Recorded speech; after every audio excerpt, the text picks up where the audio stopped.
सांगमाने कौन आपण हेयरफॉल समस्या बहुत हैरान हेलेनी आ मार्केट रे मिलुवा सब प्रकार हेयरफॉल ऑयल को ट्राए कर सारे तथापि जदि आपको किसी रिजल्ट मिलूनी ताहले आज मु नहीं आसी आपनको पई गोटे मेजिकल हेयर ऑयल जहाँ को तैयारी करबा आमे घरे आ तार रिजल्ट आपण मासे भितर जानि पारिबे यूज करिवार। ताहले चलंतु फटाफट से आमे रेडी करदबा हमर मेजिकल ऑयल। एथि पई हमको दरकार नडिया तेल आपण को भी ब्रांड रो नै पारिबे।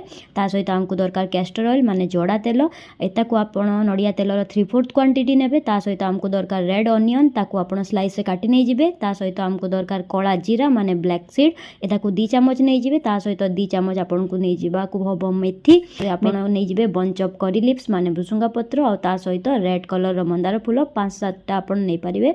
एटा को आपण नडिया तेल रे सब को मिसई की स्लो आंच रे गरम करिवे आ तार रेडी करिवे गोटे मेजिकल ऑयल। आउ एई तेलर कड़ा स्मेल अवॉइड करिया पई आपण ऐड करि पारिबे few drop of essential oil. ताहले एई तेल को निहाती घरे प्रिपेयर करंतु और यूज करंतु।